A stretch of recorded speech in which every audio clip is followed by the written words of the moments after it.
welcome back everybody. As you see, I did not go without you. I did say that we wasn't going to win with demons, although I admit it was my fault because of this. If we didn't have this, we could have broke the divine shields in advance. I don't think we would have beat that last team we were fighting, but it would have worked against the other team. I shouldn't have bothered selling out for this though. I should have waited and been more patient. It was my bad. Let's get started though. But yeah, if you watched the last video, I was still talking about the drivers, and it does go into my situation with the cops. So this will be a conversation about police officers and the issues with them. And it comes down to the fact of, like, again, there's too many rules in place that makes it to where bad people can get away with things because good people have to be punished in the process. Or that stupid things are getting people down to the point that they don't want to deal with a police officer when circumstances are actually bad enough that they need them. As in, I got physically assaulted with my car going down the road. Could not do anything about it because to do so, I would have had to get in trouble for merging into a lane because they didn't want me in the lane. Even though I was not aware of that. We're going to go here again. I was not aware of the fact they didn't want me over there until after I got over. I was under the impression they were letting me in. Well, they didn't care about that. Their issue was the fact that I merged in, I'm going to get a ticket for that. And I'm going to pay a fine just like they are. And they were only going to have to pay a fine as a hit and run, basically. They were going to have to like spend like 24 hours and then pay a fine. That was it. I'm like, it's not worth it for me at this point. Like, I should just go ahead and let them get away with it then. Instead of me having to pay a fine because they attacked my car. Let it go. That's all there was to it. That was done. Calling a police officer did absolutely nothing. Another situation where this happened. My oldest blood sister, who I hate. I'm sorry. I don't even like telling anybody that she's my sister because she disgusts me in every fiber of my being. All she ever does is take. She is a cancer in this world and to my family. I am so happy I cut her out of my life. It's been a lot less stressful without her in it. That being said, the situation is she had already stolen basically my father's truck. We were living in desperate times at the time where I was out of work, and she took advantage of us because she played a sympathy card with me, saying that she wanted to get the pickup truck and repair it. She knew I was trying to repair it myself, but she wanted to repair it from an accident it had gotten into that was my dad's truck. And since I was out of work, I couldn't pay for it. I was literally working 2 jobs, and all I could afford to do was pay to let my mom and me eat, and then cover her bills, because she couldn't work.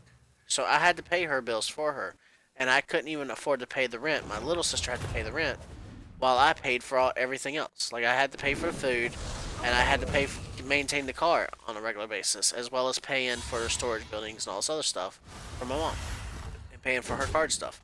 Like, I had no money, and I was working 2 jobs to the point I was literally working 6 hours a day, and those 6 hours were split into 2.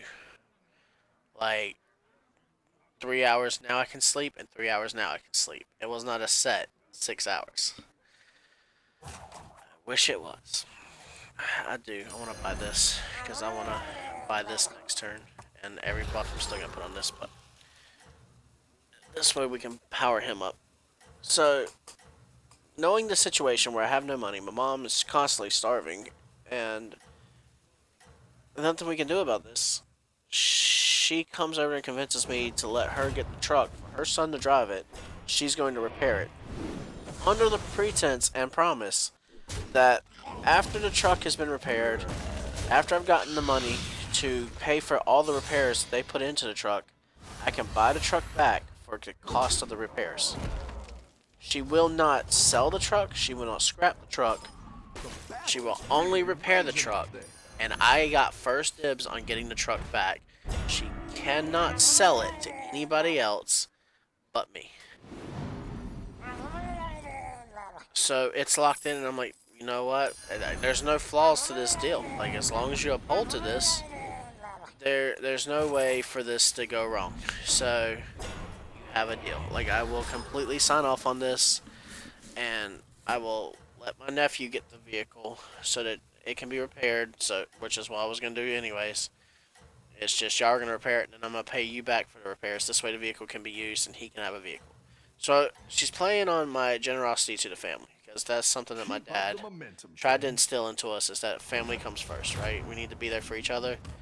If you got family, you should always be willing to help your family, because when everybody else can turn against you, your family is always there. This story is going to explain to you why my dad was wrong, and I hate to have to admit that.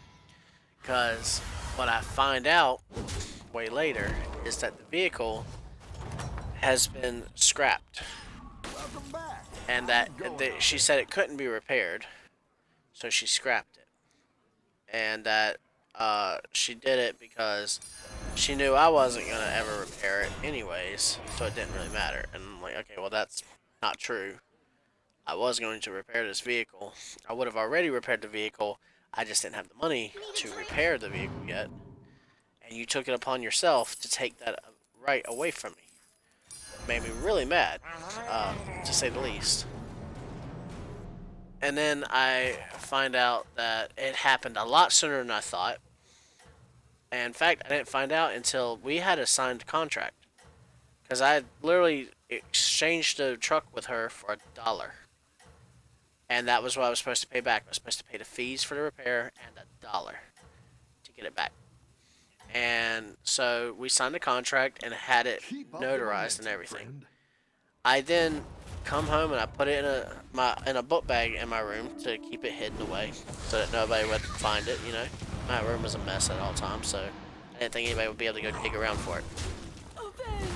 A little while later, you know, I'm taking over this house because things are starting to come together, and my little sister wants to move out and move somewhere else to be with my older sister. Actually, my mom and her are gonna go live with the older sister. I didn't want to move out of state or out of town or whatever, so I decided to stay here and take over the house here. And so that's what our arrangement was. Well, my niece, who is her daughter, is basically gets into a fight with the mom and is kicked out of the house, out of her house. Another satisfied. And so my little sister, before moving out, she told her just come stay with her, aka come stay with us. Now, I don't get along with her already because there was issues back when we were younger. But I was like, you know what? That's not. There's no reason to hold that over her head. She's homeless if I don't let her stay here, but everybody else is moving out already. So I told her, I said, no, you can stay here still, and I'm not gonna charge you rent or nothing like that. Just keep up your mess. That's all I'm asking. Keep your end of the house clean, because I'm gonna be moving and everything. I don't really need to be moving over your stuff and everything, and I don't want to accidentally mix your stuff in with mine. After a few weeks of her being here, all of a sudden I come home one day and she's not here. My phone chargers are gone. She stole my phone chargers. A few more days go by and I realize my favorite shirt and shorts that I like to chill in is gone. I'm like, okay, so I don't understand why you took those. I understand they're my most comfortable clothes, but I mean, why would you steal that? I guess for your boyfriend?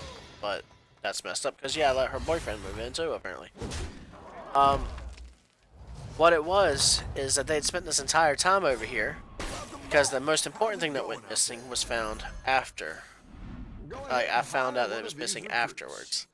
Is the fact that the contract was missing. She had stolen the contract that we had signed, declaring that she would not sell, that vehicle to anybody else, and that she was not allowed to scrap it. At that point, I was fuming.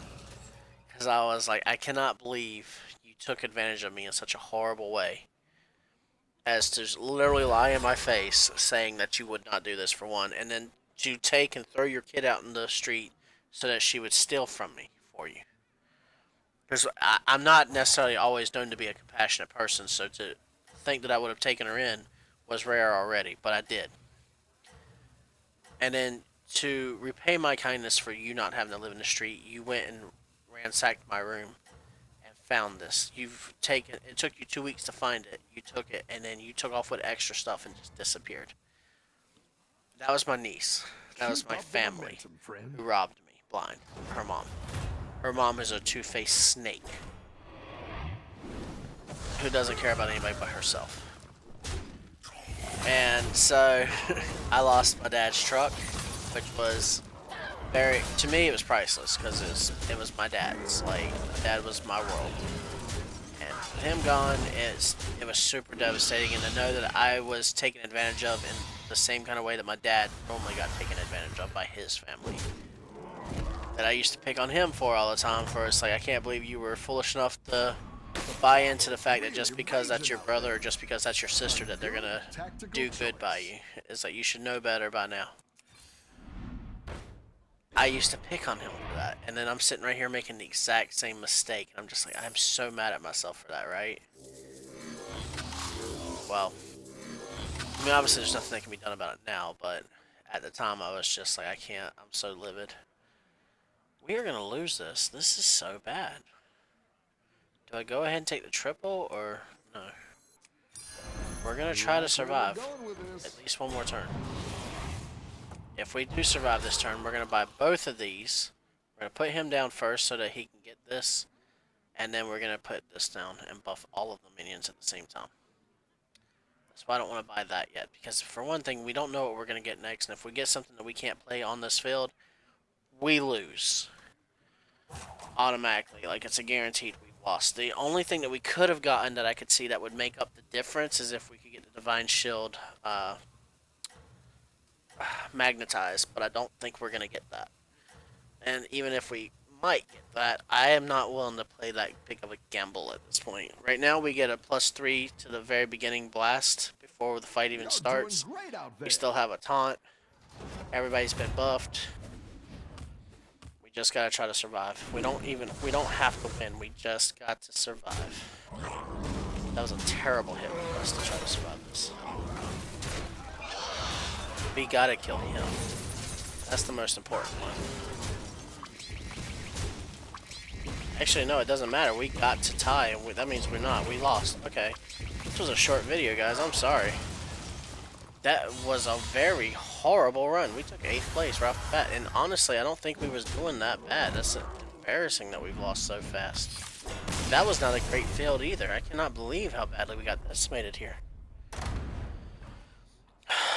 Alright, well, we'll continue this in the next episode. Alright, guys. See you next one. Peace.